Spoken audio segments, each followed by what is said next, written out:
All right, I would like to welcome Vanessa. Thank you for being here. You got an incredible story of recovery. Um, so you know what? Let's just get to it. Give us the nitty-gritty, the detail of, well, how it started and all the symptom, well, as many as that you can think of, Yeah. and what you've been going through, the hell, and then what you did to recover. Sure. Yeah. Go First of all, ahead. thank you for, having me on.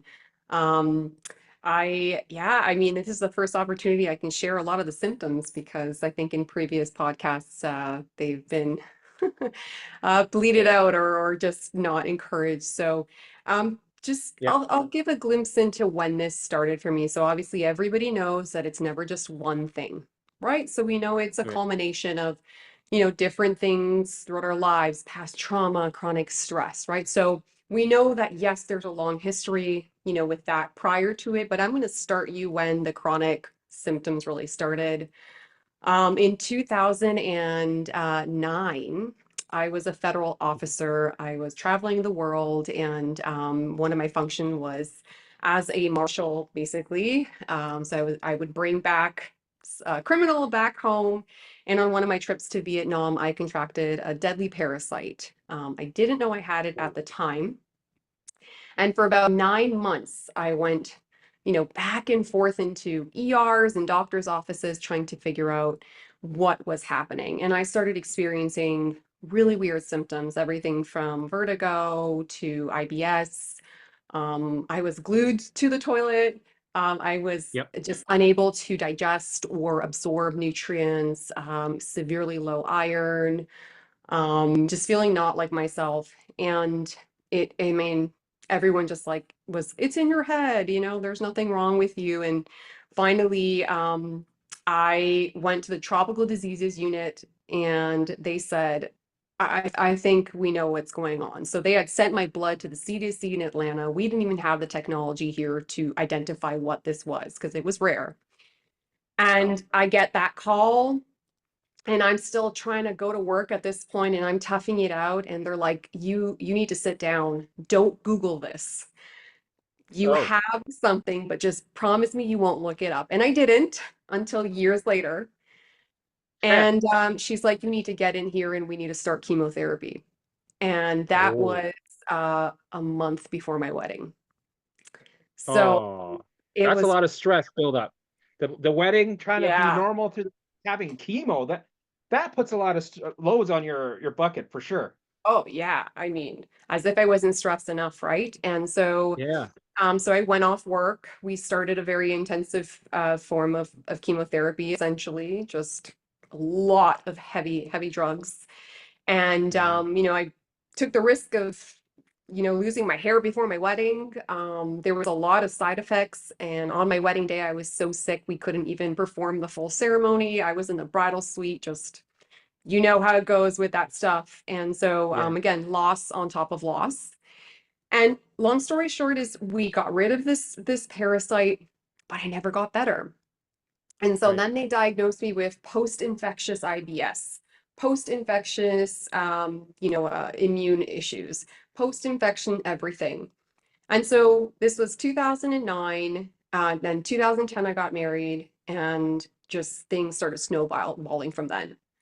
So along that line, I mean, I developed debilitating chronic migraines, chronic pain. Do you have migraines My- throughout your life, or was it just like now it started? so I had periodic, like hormonal ones, but Yeah. nothing like this migraine. And I just didn't even just have, I was diagnosed with migraine, but also hemiplegic migraine, where I would have stroke-like symptoms. I would Wow. lose vision. Vestibular migraine, where I would have all of the vestibular stuff. So that kind of started, and then I started having way more digestive issues, chronic GERD. Um, just snowballed. And every year, like I would get something else. Obviously, depression, anxiety, agoraphobia, panic disorder. I developed chronic UTIs, chronic bronchitis. I had asthma, suddenly had asthma. And Right. I started having even anaphylactic reactions to certain foods. I was eventually diagnosed with Meniere's disease and was told that I would eventually go deaf. And again, these were all diagnosed from doctors through tests. Like they saw this test. I was diagnosed with small fiber neuropathy. So they did a Oh, skin punch biopsy of my on my for leg, and they me, said, when I would go to a doctor and I came in with a page of yeah, symptoms, yeah, they wouldn't even look basically, at me. They would, yeah. sure, I had the 13 vials of blood taken eventually because they wanted to they go, okay, let's get this guy through this. But were they at any point going, what is going on with this chick? Over more this and this and this and this and this? So, I mean, I'll be honest with you. At first, no one took me seriously. They just kept prescribing me antidepressants. They're like, "Oh, you just got married. Yeah, You must be stressed. Oh, you're breathing fine. There's nothing wrong with you." And I couldn't breathe, and actually, it right. was the parasite poking holes in my lungs.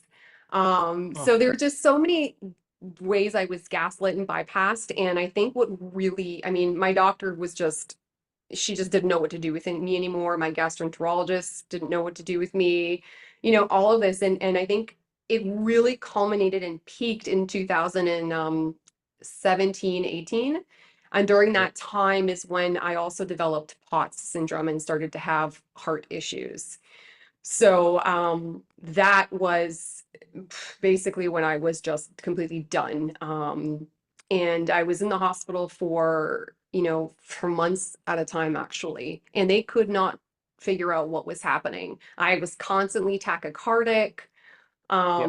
I Me, could not even sit up without losing consciousness. That is how dysregulated, how, the autonomic functioning was just not working. I was diagnosed with POTS again in the hospital, eventually through my neurologist who was Googling and then oh, emailing his friends in the US. And yeah, and then that was again with POTS syndrome. I also had kidney uh, issues. So while I was in the hospital, it felt like a lot of my organs were just not working, not functioning yeah, properly. I was pretty much on my deathbed and yeah, having depersonalization, dissociation, not knowing even where I was, what was happening. I was having what, we described as I had a seizures. yeah. I mean, there's so many things that I know I'm Brain missing fog, out. memory problems. I Yeah, couldn't, when I was in the hospital, I couldn't even write my name. It was right. that bad. I was slurring my speech. I couldn't, Yep. sometimes I would form a thought, but it wouldn't come out. Yeah, And just being in that, state of also that vestibular stuff, not being able to tell where I was in space and time, being right. completely disoriented at all times. So I felt like I was going crazy. I was filled with Mm, dread, terror. Terror is the word. It was yeah, pure terror. And I was yeah. having hallucinations, and it was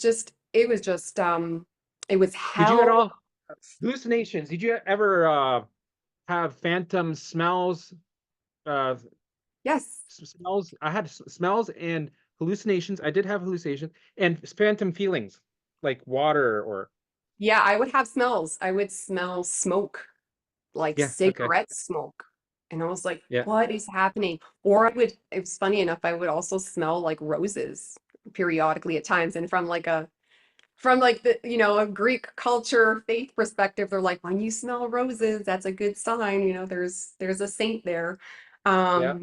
But yeah, I mean, that was, the gist of it. And that was again like a really long time, almost a decade. And so while I was in the hospital and they diagnosed me with this POTS syndrome, I started Googling. And, Yeah. my doctor was like, hey, you're going to be confined to a bed for like the rest of your life. You're lucky to be alive. We had called my dad back from Greece because I was in such bad shape. I was absolutely gray. I couldn't eat. I had gastroparesis. I was on, Yeah. I could not do anything for myself whatsoever. And, by the grace of God, I survived.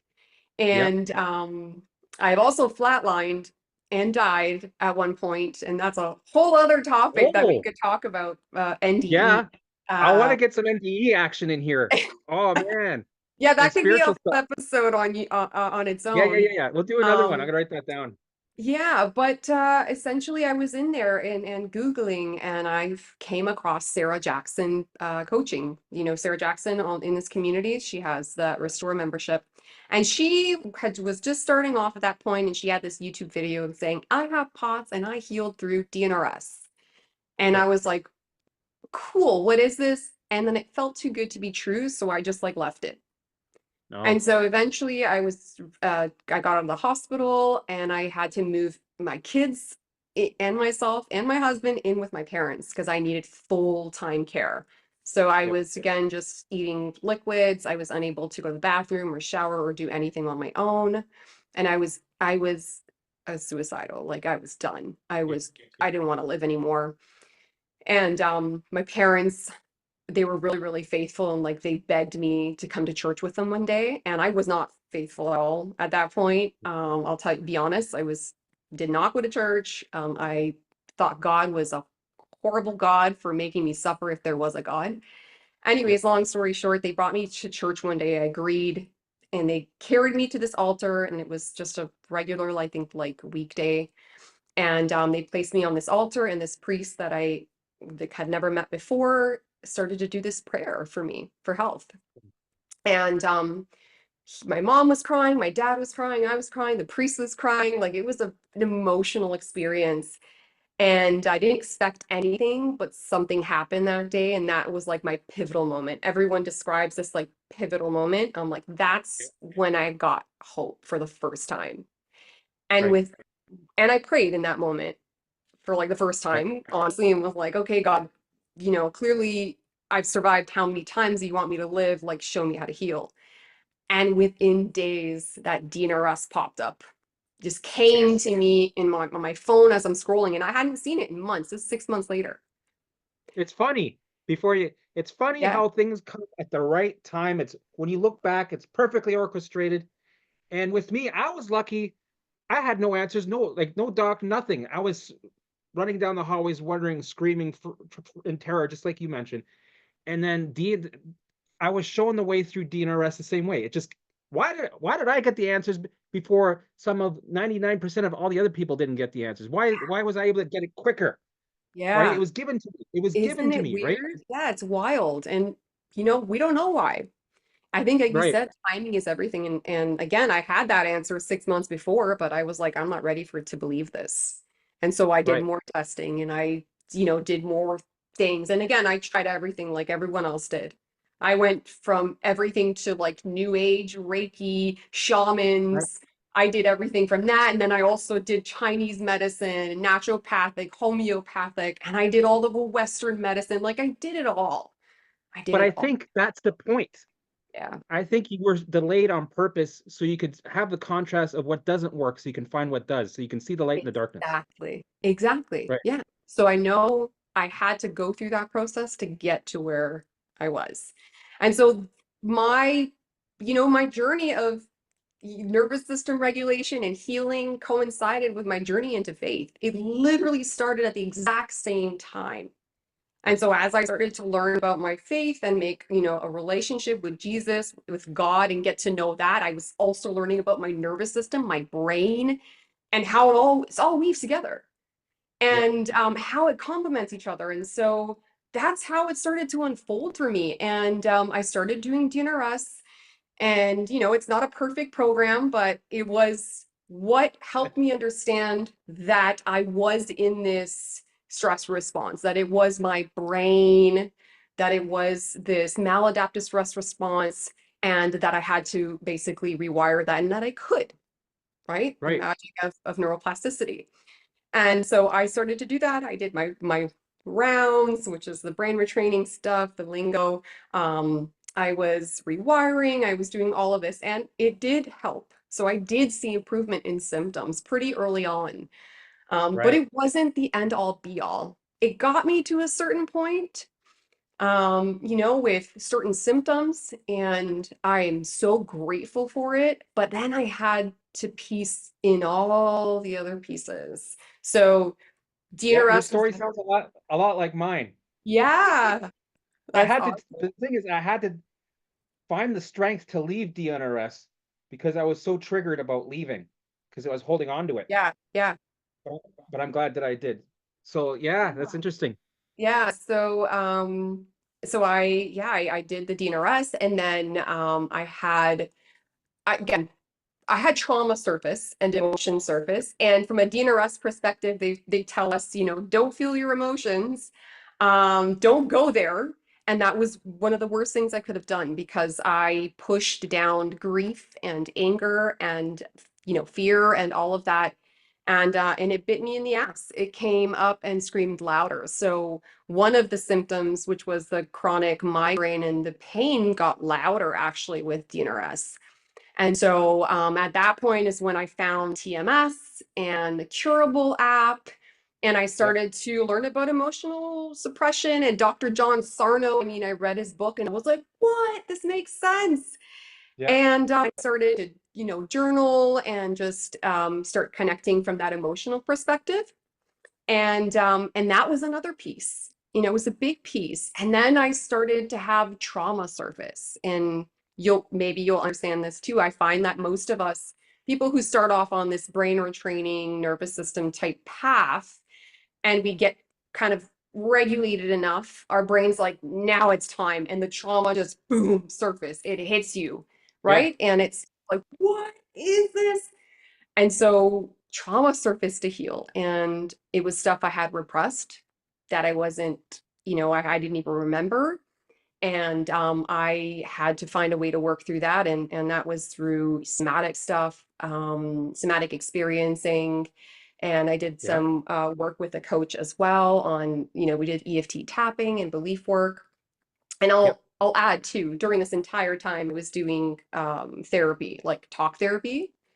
And How each did time that I would work go, for you?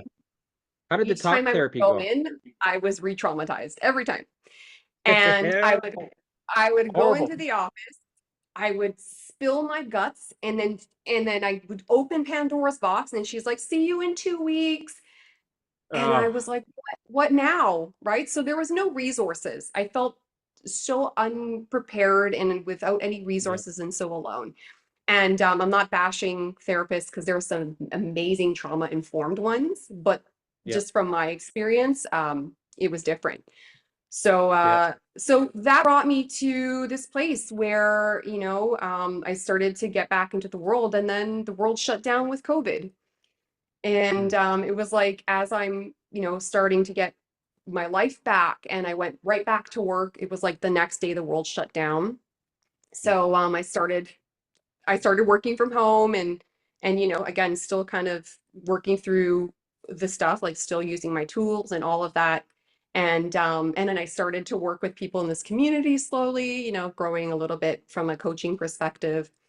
And yeah, I mean, it all kind of culminated in 2021, where I was just like, I'm back, I'm back better than ever. And we bought a new house, we moved, I had capacity for the first time.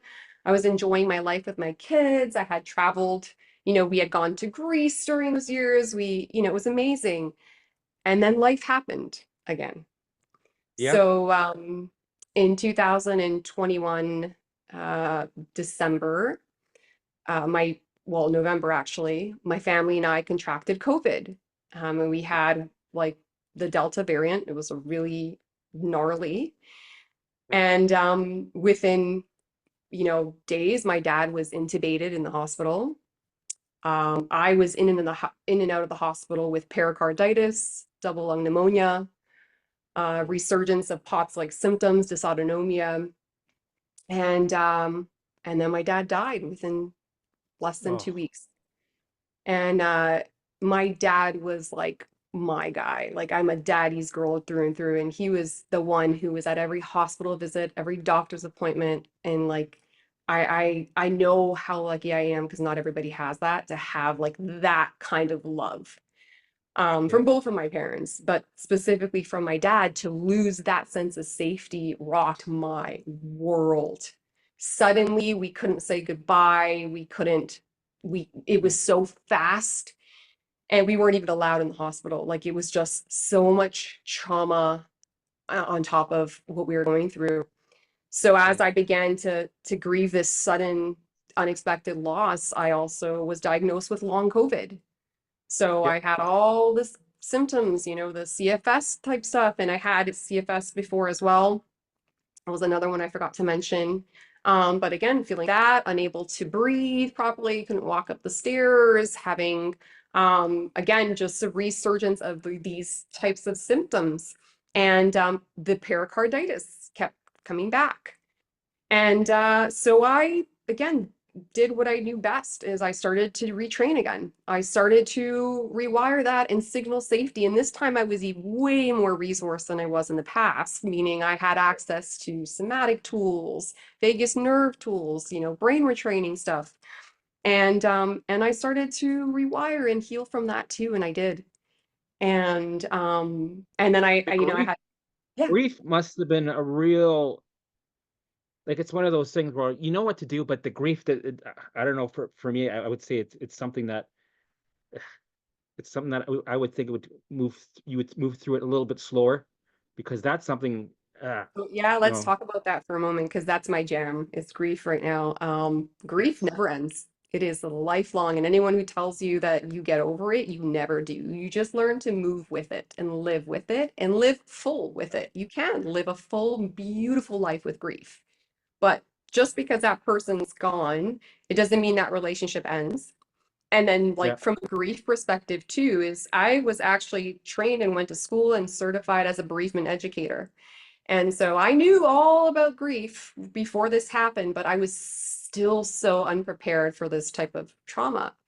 Yeah. But again, think about grief. I mean, it's not just the loss of a loved one. It is, I mean, this journey, how much grief is wrapped up into losing your health, your job, relationships, your identity, safety, Yep. innocence.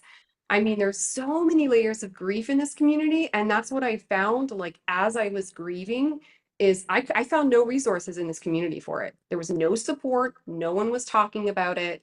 And Hmm. this is, you know, something that I felt passionate about. I'm like, everyone is grieving.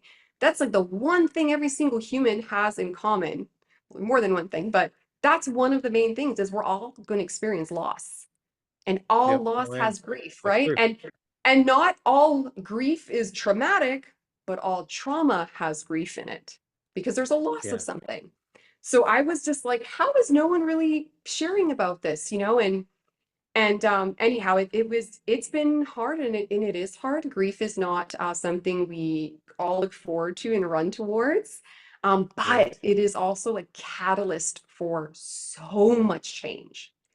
Hmm. So much changing. And I do, you know, I always say that and what I've learned too through grief is grief, we need to make meaning out of grief, not from what happened, not from the event or how the person passed away or what we went through or from the trauma, but from Yeah. what we can create within it. And so I made meaning in my grief as my dad inspired me to create the membership that I have today. He inspired Right. me to share about grief with the world and teach and learn more about it. And so there's just been so much meaning that's been made. And this is kind of something I used to say when I was in the thick of it. I used to ask myself, I'm like, this can't be for nothing, right? Right. Like I suffered for so many years, so sick, and I just said this can't be for nothing. I'm gonna make meaning out of this somehow, some way, someday. I didn't know then how, but I eventually did. And again, just like God creates, you know, beauty from ashes. And you Yeah. just never know what's coming. And that's why I always say is keep going, just keep showing up. You don't know Yeah. if I knew then, you know, that this is where I would be, I would have, you know, thought you were lying to me. Like there's no way if someone was like, hey, you're gonna be well and doing this, I would have never thought it. But I said, well, what if? Well, what if it can get better? Maybe it is possible. And so that's, you know, I can go on and on, but I think I'm talking your ear off No. here, but that's my Sure. No, story. I love this shit. I love it. Yeah. Did the grief? I'm wondering because my wife has been going through this also. Did the grief put you more into this? Did it make you more spiritual? Did you start Yeah. seeing synchronicities, some more things that are you Oh, can't yeah. explain, but you feel, you know? Oh, 100%. I think I was already quite connected from a spiritual perspective and just from a faith perspective, but grief, it did two things from a faith or a spiritual perspective. First, it rocked my faith. It shook me. Yep. I was like, but we prayed for him. How did this happen? Or what did I deserve? How I didn't deserve this. How did this happen? Or he didn't deserve this. I got angry with God. And I think that's an important step. I think Hmm. that's part of the grieving is to express that anger. Yeah. But then out of that comes a surrender. It Hmm. comes this connection to something more. And I guarantee, I mean, there is so much more to this world than what we can see and feel and these five senses. Oh man, there's so much more. And I know that again, like I experienced a near-death experience. I know life continues. I know that there's something after. And I Yeah. also know that they're still around in a different way. So Right. yes, they're gone, but our relationship has just changed. We may not be able to see them and touch them, but they're around. Like my dad has come to me in so many dreams to tell me things that, there's no way I would have known, Right. and given me comfort in those ways. And these, I mean, I call them visitations, really. They feel real. And we get signs from my dad all the time, in Yeah. the times that we're needing them most. And for my dad leaves feathers for me like everywhere. And I kid you not, like on this one occasion, it was the 6-month anniversary of his passing.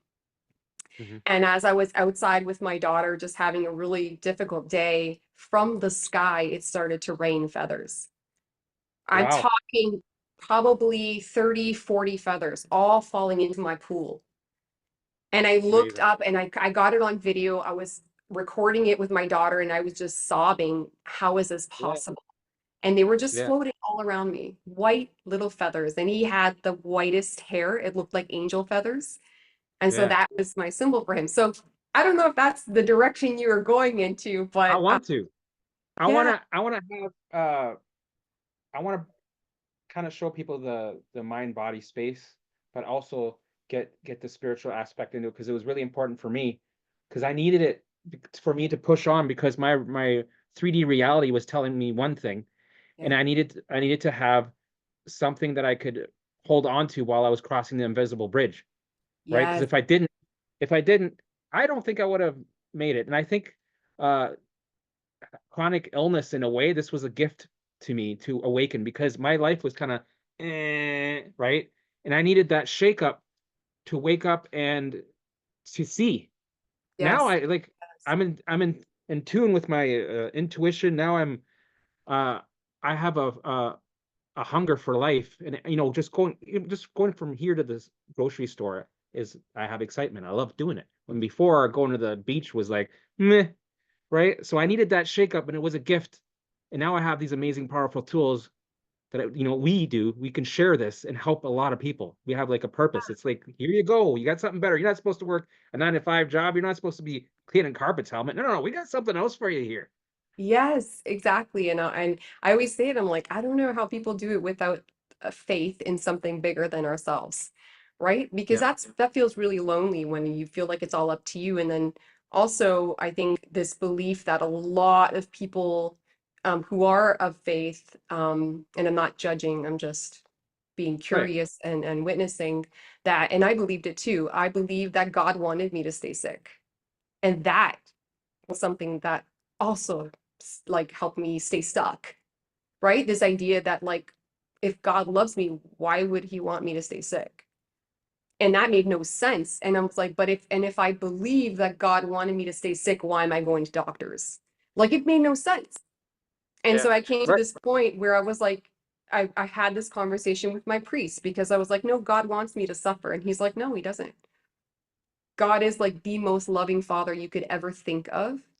And he said he wants you well. How else are you going to like share his love with the world and his testimony if you're stuck in your bed? He's like he has bigger plans for you. And that concept of like, wait, he wants me to get better? Like he's He for wants you me. to overcome. He wants you to overcome. Yes.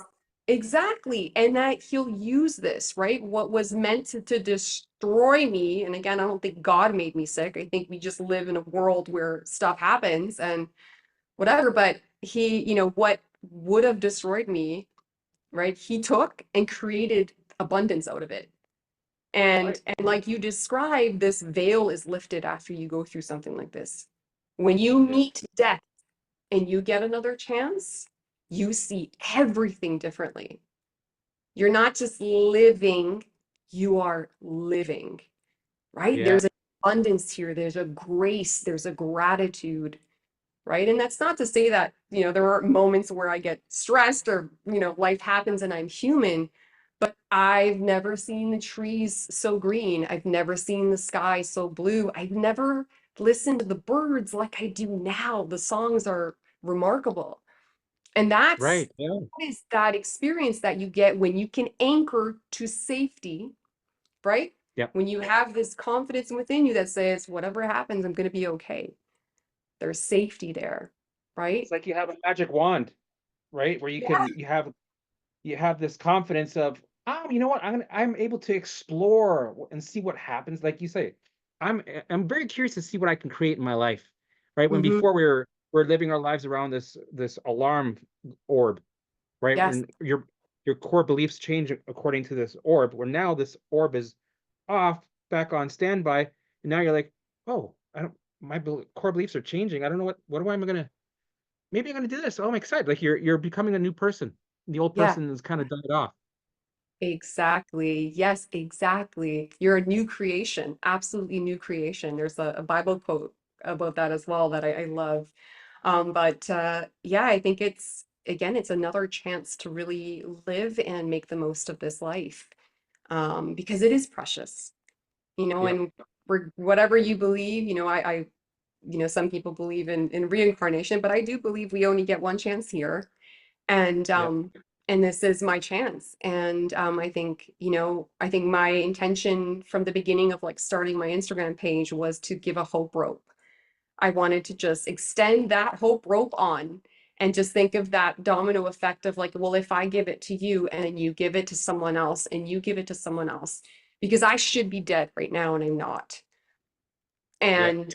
And there's nothing special about me at all that I'm Right. here. Yeah. I am not favored of God. I'm not I'm not anything special. I didn't do anything special. I just kept showing up. And that's what I'm trying to do for others, is to encourage them to keep showing up, because yeah, it takes as long as it takes, but you can Yeah. get there with the proper support and resources. And I'll also add too, like there's not just one perfect program out there. I feel Yep. like all of our journeys are so unique and there are so many pathways to safety and healing. So many, right? Like Right. for some, it's just meditation. For some, it's just somatic work. For some, it's a combination of all of these different tools, and others, it's just brain retraining. Others, it's Yeah. just, right? So there's so many I see pathways. similarities. I see a lot of similarities between different approaches too. Like Mhm. this person might be doing a tapping, and then from what I do, I'm like, I kind of do tapping because it's in a way it's like turbo exposure because I do turbo exposures. I made my own Yes. version, right? And it's like, well, there's a lot of similarities there. And some people do somatic track, and I'm like, well, I allow and I feel the symptoms and I engage and I process the emotions, I feel the feelings, right? And then there's a TMS. There's like Yes. a lot of overlapping. That's why I Yeah. love the mind body space. I use what Yes. works for me, but Exactly. it's not it's not the everything, right? There's Yeah. so many variations that are very similar. Yeah. And I'll say too, I've been working with clients in this field for almost 5 years now. And Yep. each one has been so unique. And so we have created something unique for them, right? Yep. Because your healing journey, your grief journey is as unique as you are, as your fingerprint, right? And so I think it's important to tailor it to you, right? And so that we have all of these resources. Yes, they're supportive. And like you said, is they have these commonalities of returning to safety is one big, Yeah. big thing. Like at the core of this, if you want to like simplify it, it is about creating safety within you, a safety you Yep. never had, right? Or didn't know how. So that's key. Safety, I think also a big key pillar is learning to cultivate safety with emotion. and to allow emotion to move through your body, because there is a purpose to all emotions, right? And then also, Breaking old behavior patterns. That's the biggest yes, obstacle that I find, is breaking old behavior patterns, but keep being aware of them. Because yeah, I find that, like, I had problems with that, and I was able to finally be on top of it. But I do notice that people, they catch it, 2 minutes later they're back to talking about symptoms, and oh, it's so they're like, yes, right, yes. like, you got to Oh, catch that, you got to catch that that. neurology is like really ingrained in that. And that's like fighting gravity. Like, you know how hard Yeah, that is. Like, we all know how hard that is. And again, repetition, that neuroplastic principle, right, is like you have to do it over and over and over again until it sticks, right? So there is that, the neuroplasticity is a huge component of all of this work. yeah, And yeah, and again, it's having that curiosity and not judgment to say like, oh, I'm going into this pattern again. Okay, I'm not going to berate myself or get mad at myself. I'm going to say, oh, I can understand why I'm going back to this pattern. Part of me doesn't feel safe, right? Can I communicate safety in some way right now? And right, I love even like a parts perspective from that, is just noticing a part of me is feeling unsafe, or a part of me is doing this symptom. It's not all of me.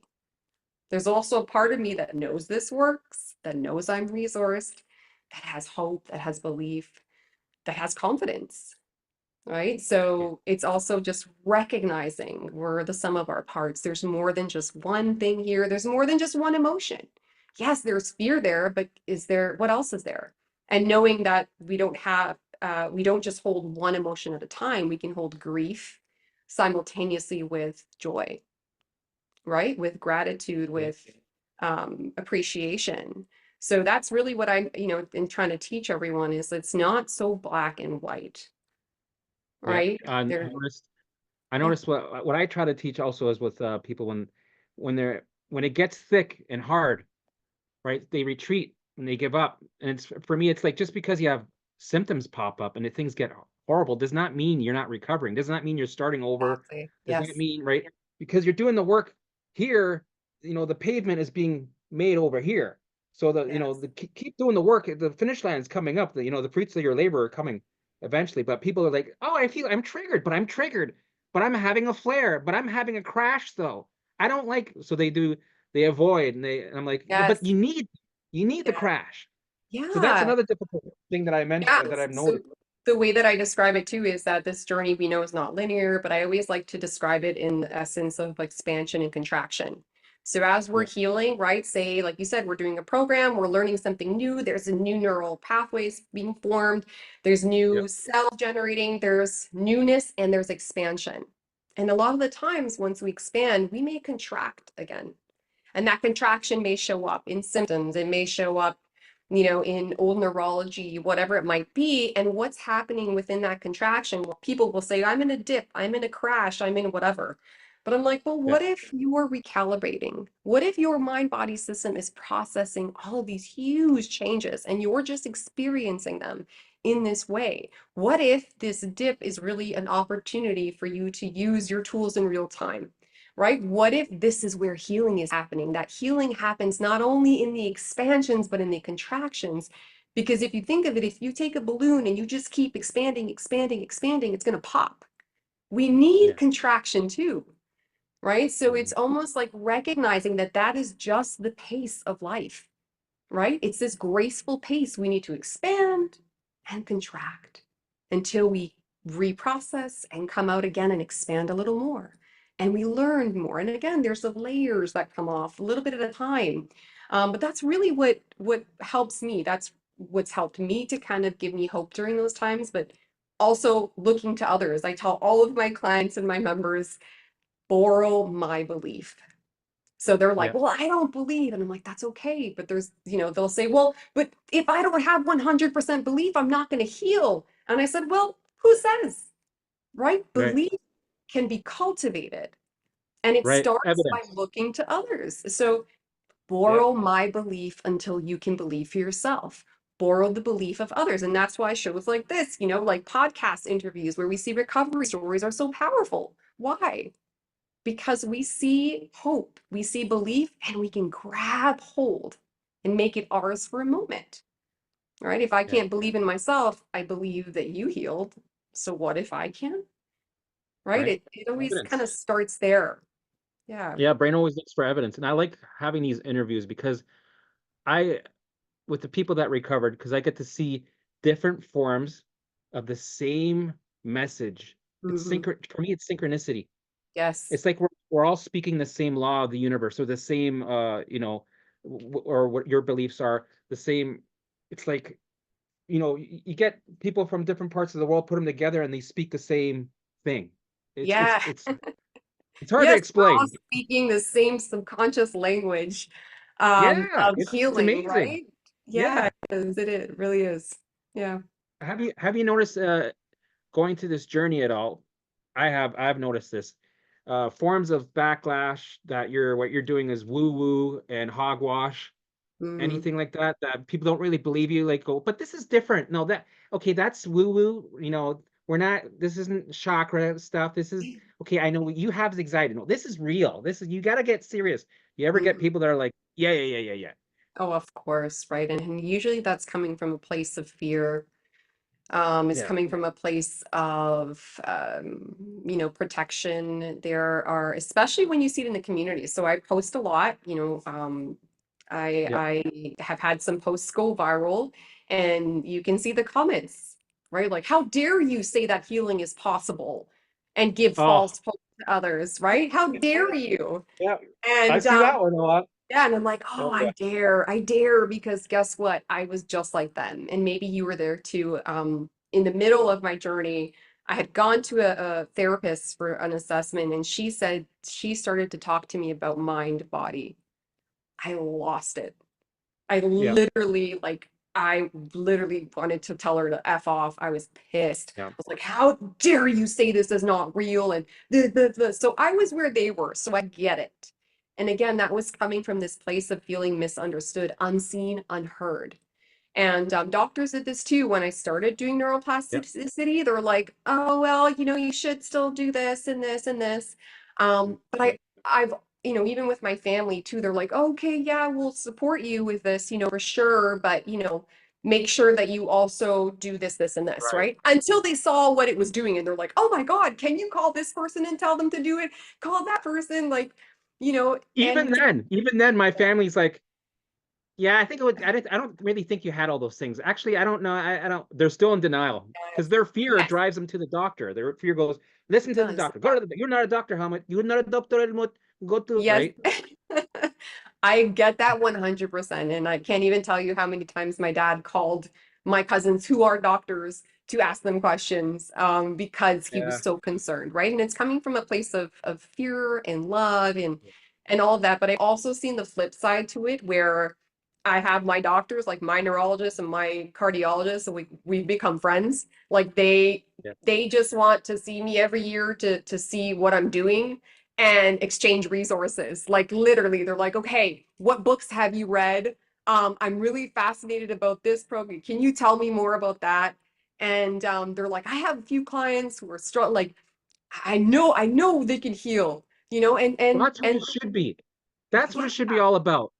Not yeah, pushing the same old machine, same, thinking patterns of, like, I know most doctors, they mean well, they're there to help people, but if we can't deny the fact that some of this stuff is just to push, yeah. the pharmaceuticals and that stuff, right?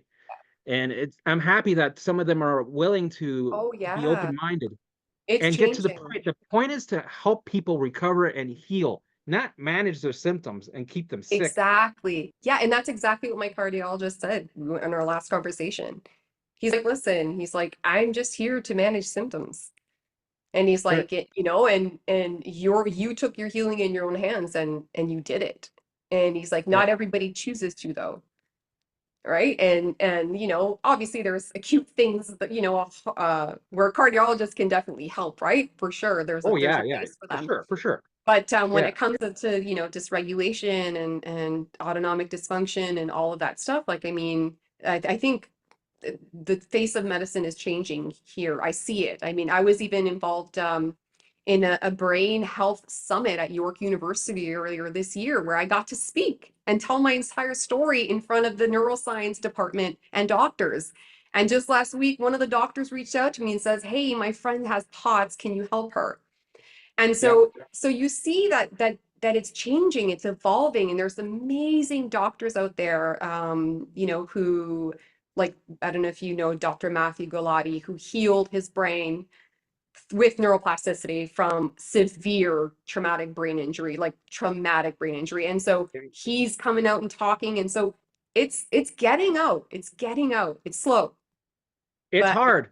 It's hard to yeah, get it, but that makes it more of a purpose for us. It's more of a challenge that we're doing something that's impactful and important. So I exactly. kind of like that part, right? But Yeah, we were yeah. going through the against the algorithms. We're going against, the hogwash, people thinking, yeah, yeah, yeah, And well, the only way you can do it is proof is in the pudding, Yeah, right? exactly. I can tell you how you feel. I can tell you what you're going through.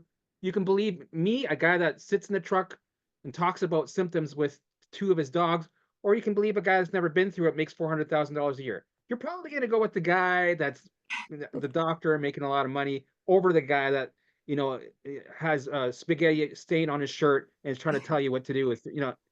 I understand, I get it, Yeah, and that's what we got to face. But proof is in the pudding. I can yeah. tell you how you're feeling. I can tell you, the the the daily feelings of exorcisms that you're going through mentally Mhm. and how to get out of it compared to, well, let's try this benzo. Why don't we try this? Why don't you try, Yeah, yeah, and the, we did. We tried them all, right? I don't know about yeah, you, but I did, right? And there's no shame in that because, at that point, that's all you know. And so yeah, it's also this element of forgiveness. I forgive myself for what I did in survival and for, the choices that I made because I didn't know any better. We did the best we right, could with what we had, and I think that same applies to these doctors. Is like this is all they know. Right. right. And kudos to the ones who are choosing to learn more outside. For my, cardiologist picking up a neuroscience book and becoming fascinated with the brain. And again, that's just like us. Like there's people, who choose to do the work and there's the people that don't. Right? Right. The And same applies. sometimes it goes against, they feel like, well, I've done all this work. Look at, I have 20 years. I'm, top of the blah, blah, blah. And Mhm. that goes against their, it's like, if I go and do this, I'm going to get a lot of people questioning me. It's going to go against everything that my ego, what I stand, like, it's a big step. It I can is. understand that. It is. Yeah, definitely. Yeah. So, and then I wanted to talk about, I don't know if you were one of these people like I was. I was joining the 50 different Facebook groups and going down the rabbit holes of all these realities Yeah. and the Facebook group Karens that won't allow you, like, once you figured it out, because this is what I did. Oh, I have a good Eventually, story. Go on. okay, Yes. good. Well, eventually I left Facebook, right? And I recovered. And I always told myself, I'm going to come back to these groups that I left and I'm going to start dropping bombs, right?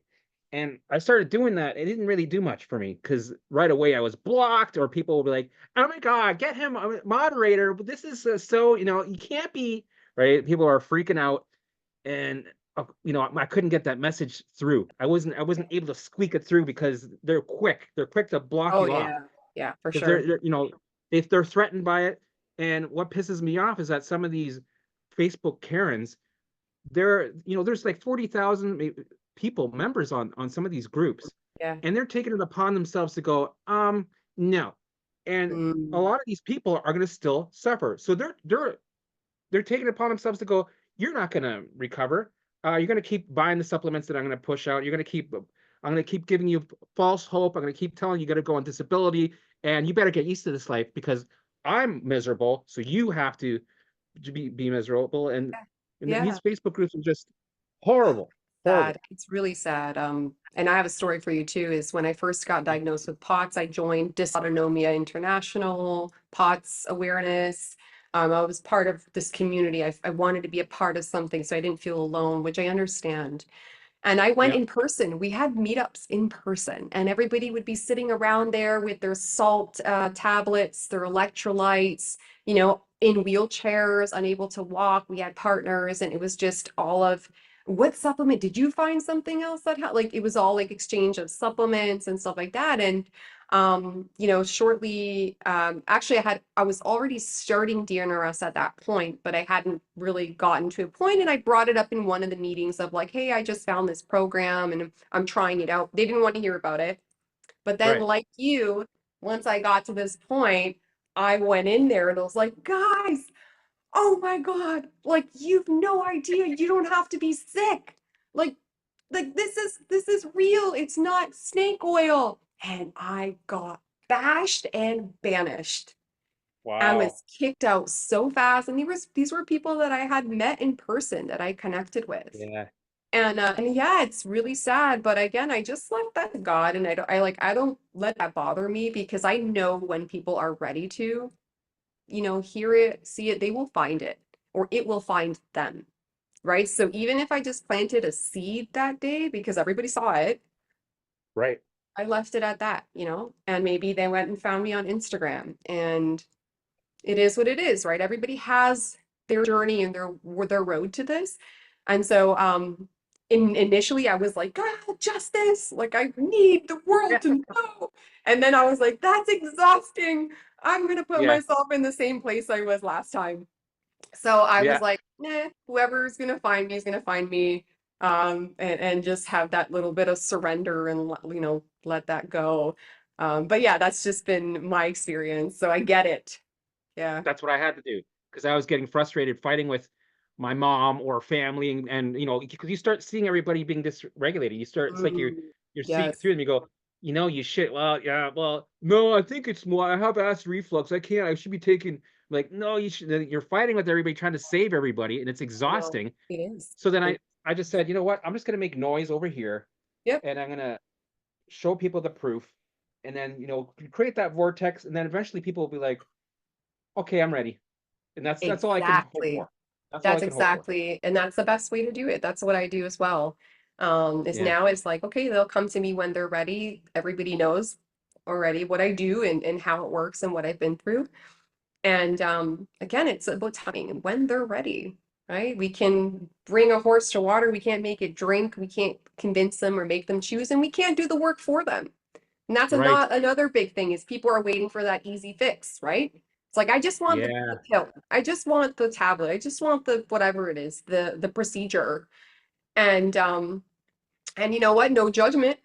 That's what I wanted too. Yeah, heck yeah. If there was a Yeah. one pill that I could take to let go of all drama and all, you know what I mean? Like, hey, yeah, of Yeah. course. I mean, it makes sense. But those of us who chose to go through it have completely transformed as a result.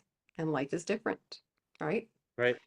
If you were to give somebody um, advice on, let's say they're starting this path in the mind body space to, and then they're sick and tired of trying everything else. Like, okay, I'm going to do this because they've seen this interview and they're like, okay, I'm gonna do this. What Mm. what what's the one thing that you would give for them to remember going through this journey? Very good question. I think I know too much to pick just one thing, but I'm gonna say Well, there's so much stuff. let go of expectations and pressure and show up Yeah. with compassion for yourself. Because if Yeah. you don't love yourself through this, then you're gonna punish yourself in it. Yeah. If you let go of a particular expectation, then you won't be constantly disappointed because we know it's going to be up, down, up, down, up, down. And when we Yeah. let go of pressure, then there's softness and we can relax a little, right? Knowing you don't have to do it perfectly. No one's asking you to, I mean, I know DNRS would be like, you have to do this amount of day. Anything that is selling fear should be an Yeah. alarm, right? For Yeah. you. If they're telling you, if you don't do this, you're never going to heal. Always bring Yeah. it back to this place of safety, compassionately showing up for yourself, and show up every day in some way. Maybe today's not perfect Yeah. and you don't get it all done. Who cares? You still showed up. And if you keep stepping forward, you will get there. Like that is a promise. Healing is a Yep. promise if you keep showing up for yourself. But no one That's can it. show up for you, right? And that's You have to do yeah, it. You have to make that choice. exactly. That's the, and that's where you can tell the difference when people are still triggering 5 years later. And I went back. I remember I met some of the people that were on DNRS that were helping me Mm, in the beginning. They're the people that are on the yes. forums, and the old folk, the ones that have been Old there for a while. forms. Yeah. Yeah. And then you lap them and you're recovered and they're still stuck, and it's Mm, kind of like, yeah. damn, it's like you want to help them out, but they're still holding on to that Yeah. Yeah. program. It's like, man, you gotta go towards it. You gotta keep doing the work every day. It's and then there's Exactly. some people that go, oh, I did the visuals last Tuesday for 10 minutes, and before that I did it 2021, and it sucks. It doesn't work. It doesn't, right. They don't stay on track. It's like, well, what do you Yeah, expect? I see that too, and I totally resonate. That's why I laughed because I see it. I'm like, but did you try? Like, did you really try? Yeah. And visualization is not for everyone, and I'll also like add that in there. I have quite a few clients who can't visualize. They just Yeah. can't for whatever reason. I've noticed. I've noticed Right? that There's too. so much resistance there. And I always say, I'm like, okay, then how else can we signal safety? How else can we prime your mind body system for this experience? And we work with that. So again, Yeah. it's never just like one thing. There's maybe if something doesn't work for you, there's always an alternative. There's always a modification. Again, your practice Yeah. should be unique to you and your needs, and it should evolve. It should not be the same practice that it was from day one because you're not the same person, Right.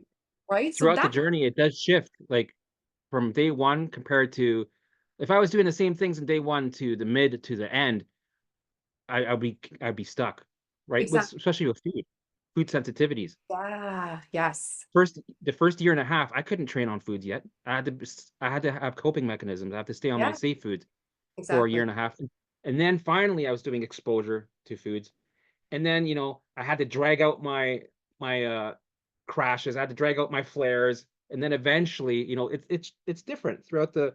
It comes in Mm. stages. There's different stages in recovery. Yeah, exactly. I call them like different seasons of healing, right? Right. Is yeah, and it's and that's exactly how it is, right? Like I think initially a lot of the times it's just rewiring, building a foundation and regulation, and then Yeah. there's, more kind of training towards specific goals, physical goals, foods, all that stuff, and then there's also trauma and emotional regulation, and there's deeper work, and maybe you want to get into inner child and you want to learn more about yourself and change your beliefs. And so there's different Yeah. seasons, right? And not everybody has to go through every single, or not Right. everyone chooses to go through all that, right? And I don't know if you found this, but I feel like the healing is lifelong, meaning like Yeah. as long as I'm I'm still doing breathing, it. yeah, as long as I'm breathing, I'm going to be growing, learning, healing something, right? Because Yeah. life is constantly bringing stuff my way. And the only Yeah. difference is I don't get stuck in that, in where we Right. were is I move with it. I support This myself is with it. I grow this is with it, right? lifestyle. This It is is. my It's a lifestyle. lifestyle, 100% lifestyle. Yeah. Yeah. It's not like a program that I do every 2 years. This is a lifestyle, and I don't really call it a program anymore. It's just, this is what I do. I still do Yeah. visuals. Yep. Same I with still me. do visuals, Yeah. and I don't do them for health reasons. I do them for business. I do them for Yes. creating my Same. reality. I do them for relationships, for all Yep. kinds of things. Because I haven't like to have a meeting with myself. I enjoy them. I Yeah. really enjoy them. Me Some people too. like to meditate. Some people like to play hockey. Some people, whatever. Yeah. I love my visuals, and I keep doing them. Yeah, that's awesome. And so I do the same thing. It's a way of life for me. I call it nervous system love.